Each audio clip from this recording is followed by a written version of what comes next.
ఇక ఎన్నికల ముందు కూటమి ఇచ్చిన హామీ ఉచిత ఇసుక విధానానికి రేపటి నుంచి ఏపీ రాష్ట్ర ప్రభుత్వం శ్రీకారం చుడుతోంది. ఇసుక స్టాక్ పాయింట్స్ నుంచి ఉచిత ఇసుక పథకాన్ని ప్రారంభిస్తున్నారు. ఇసుక ఉచితం అయినప్పటికీ గోదావరి గర్భం నుంచి స్టాక్ పాయింట్ వరకు పడిన రవాణా ఛార్జీలు, సినరేజ్, నిర్దిష్ట ప్రాంతానికి తీసుకుని వెళ్లే లారీ రవాణా ఛార్జీలను వినియోగదారుడే భరించాలి. అయితే స్టాక్ పాయింట్ దూరాన్ని బట్టి ఈ ఛార్జీల్లో హెచ్చుతగ్గులు ఉండే అవకాశం ఉంది. రాజమండ్రిలో లాలా చెరువు ఇసుక పాయింట్ టన్నుకు 250 రూపాయలుగా నిర్ణయించారు. రేపటి నుంచి అమలు జరిగే ఉచిత ఇసుక విధానంపై మరింత సమాచారాన్ని మా ఉమ్మడి తూర్పు గోదావరి ప్రతినిధి శ్రీరామూర్తి అందిస్తారు. ఉచితంగా ఇసుక ఇస్తామని చెప్పి హామీ ఇచ్చింది. ఈ మేరకు కూటమి ప్రభుత్వం రాగానే ఒక్కొక్క హామీని అమలు చేసే కార్యక్రమం చేపట్టారు. ఇందులో భాగంగా ముఖ్యమంత్రి చంద్రబాబు నాయుడు ఇసుకని ఉచితంగా ఇస్తున్నట్టుగా ఇప్పుడు 8వ తారీఖు నుంచి రేపటి నుంచి ఉచితంగా ఇసుకని ఇస్తున్నట్టుగా ప్రకటించారు. దీంతో రాష్ట్రంలోని జిల్లా కలెక్టర్లందరూ కూడా అప్రమత్తమయ్యారు. ఎక్కడైతే ఇసుక ఇప్పుడు నిల్వలు ఉన్నాయో నిల్వల దగ్గర నుంచి అలాగే రేవుల దగ్గర నుంచి కూడా ఏ విధంగా ఇసుకని ఉచితంగా అందించాలనే విషయం మీద విధి విధానాలని రూపకల్పన చేస్తున్నారు. కొంతమంది కలెక్టర్లు ఇప్పటికే ఈ విధి విధానాలు కూడా రూపొందించిన పరిస్థితి ఉంది. అయితే గోదావరి జిల్లాలో ప్రధానంగా ఇసుకకి చాలా డిమాండ్ ఎక్కువ. గోదావరి జిల్లాల ఇసుక చాలా డిమాండ్ ఉన్న పరిస్థితి. దీంతో గత ప్రభుత్వం సమయంలో జేపీ సంస్థ అలాగే మరొక సంస్థ కూడా ఈ ఇసుకని ఒక గుత్తాధిపత్యంగా నిర్వహించిన పరిస్థితి. ఆ సందర్భంలోనే కొన్ని చోట్ల ఎన్నికలకి ముందు కొన్ని నిల్వలు కూడా వేశారు. అయితే ఈ నిల్వలు ఎన్నికలు జరిగిన తర్వాత కొన్ని చోట్ల కొంతమంది నాయకులు ఒక ముఠాగా ఏర్పడి ఇసుకని కొంత తరలించుకుపోయిన పరిస్థితి కూడా ఉంది. ఈ నేపథ్యంలో అప్రమత్తమైన ఒక మైన్స్ అధికారులు అలాగే ప్రభుత్వం ఎక్కడికక్కడే నిల్వల్ని కట్టడి చేస్తూ ఎట్టి పరిస్థితుల్లోని ఎవరూ కూడా అక్రమంగా ఇసుక రవాణా జరగడానికి వీలేదంటూ కూడా ఆదేశాలు జారీ చేశారు. దీంతో తోడుకుని వెళ్ళిపోతున్న ఇసుకని కట్టుదిట్టం చేసిన పరిస్థితి ఇప్పుడు కనిపిస్తుంది. తూర్పుగోదావరి జిల్లా వ్యాప్తంగా ఉమ్మడి తూర్పుగోదావరి జిల్లాలో వ్యాప్తంగా చూసినట్లయితే చాలా చోట్ల ఇసుక నిల్వలు ఉన్నాయి. ఈ నిల్వల నుంచి రేపు ఉచిత ఇసుక విధానాన్ని ప్రవేశపెట్టడానికి ప్రభుత్వం చర్యలు చేపట్టింది. సీఎం చంద్రబాబు నాయుడు ఆదేశాల మేరకు ఇప్పటికే కలెక్టర్లు దీని మీద రెవెన్యూ అలాగే గనుల శాఖ అధికారులు, ఇరిగేషన్ అధికారులతో కలిపి సమీక్షా సమావేశాలు నిర్వహించి ఒక రేటును కూడా నిర్ణయించారు. అంటే ఆ ఇసుకని తీసుకొచ్చి నిల్వ చేసిన కేంద్రం దగ్గర పరిస్థితిని బట్టి అలాగే ఆ బోట్ల మీద ఇసుకని తీసుకొచ్చి ఒడ్డుని వేసి అక్కడి నుంచి ఎగుమతి చేసే విధానానికి ఒక రేటు, ఇట్లా కొన్ని విధి విధానాలని రూపకల్పన చేశారు.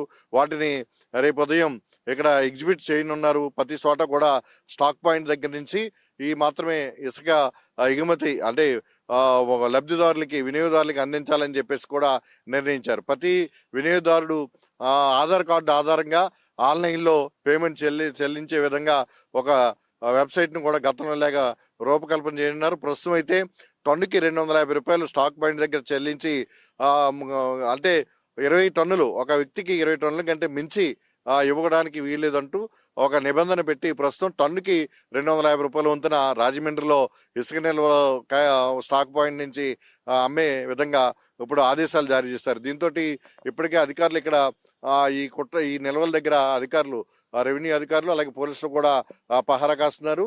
రేపు ఉదయం 8 గంటల నుంచి కూడా ఇక్కడ ఈ స్టాక్ పాయింట్ దగ్గర నుంచి అలాగే వేమగిరి దగ్గర ఉన్న భారీ స్టాక్ పాయింట్ కూడా ఉంది. అక్కడి నుంచి కూడా రాజమండ్రిలో ఇసుక నిల్వలో స్టాక్ పాయింట్ నుంచి ఈ అమ్మకాలు జరగనున్నాయి. అదేవిధంగా చూసినట్లయితే సీతానగరం దగ్గర ఇసుక రేవుల్లో కూడా ఇసుక నిల్వలు ఉన్నాయి. వాటిని కూడా ఇదే విధంగా ఉచితంగా అంటే లారీ ఛార్జీ కానీ ఇతర రవాణా ఛార్జీలన్నీ కూడా వినియోగదారుడే భరించాల్సి ఉంటుంది. కేవలం ఇసుక మాత్రమే స్టాక్ పాయింట్ దగ్గర టన్నుకి 250 రూపాయలకి చెల్లిస్తారు. అంటే 5 టన్నులు కనుక లారీ వెళ్ళినట్లయితే 250 కాడికి 1250 రూపాయలు అవుతుంది. అలాగే మిగతా ఇక్కడ బోట్ల దగ్గర రాజమండ్రిలో చూసినట్లయితే గాయత్రి ర్యాంపు అలాగే కోట్లింగాల ర్యాంపు కాతేరు ర్యాంపులు ఉన్నాయి. ఈ ర్యాంపుల దగ్గర బోట్ల మీద ఇసుకను తీసుకొచ్చి ఒడ్డున వేసిన తర్వాత మళ్ళీ అక్కడి నుంచి లారీలకి ఎగుమతి చేస్తారు.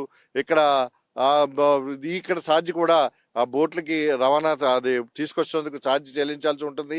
అలాగే ఎగుమతి చేసి అక్కడి నుంచి వెళ్ళడానికి కూడా ఛార్జీ వేరే నిర్ణయించాల్సి ఉంటుంది. దీని మీద ఇంకా ఒక నిర్ణయం ప్రకటించలేదు. ముందు ఎక్కడైతే స్టాకు నిల్వలు ఉన్నాయో అక్కడి నుంచి మాత్రమే ఉచిత ఇసుక పథకాన్ని రేపు ప్రభుత్వం ప్రారంభించడానికి ఇక్కడ సన్నాహాలు చేసింది. ఈ మొత్తం టన్నుకి 250 రూపాయలు చెల్లించే దాంట్లో ఇక్కడ సేండ్రేజ్ కింద అంటే స్థానిక సంస్థలకి చెల్లించే విధంగా 888 రూపాయలు దాంట్లో కేటాయిస్తారు. ఆ 88 రూపాయలు ఇక్కడ స్థానిక సంస్థలకి వాటా కింద వెళ్తుంది.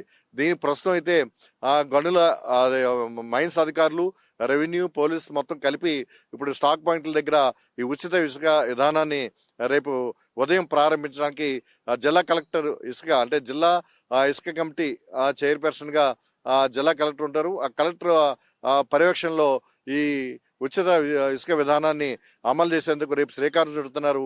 ఆ తర్వాత మిగిలిన అంటే గోదావరిలో ఇసుక తవ్వి గొట్టె మీదకి తీసుకొచ్చి స్టాక్ పాయింట్కి తీసుకొచ్చి అక్కడి నుంచి ఇసుకనే అమ్మే విషయంలో కొన్ని ధరలు కూడా మార్చే అవకాశం కూడా కనిపిస్తుందని చెప్పేసి ఇక్కడ తెలుస్తుంది. ప్రస్తుతం ఇది మనం లాలా చెరువు, రాజమండ్రి లాలా చెరువు దగ్గర ఇక్కడ స్పిన్నింగ్ మిల్ యాడ్ అంటారు దీన్ని.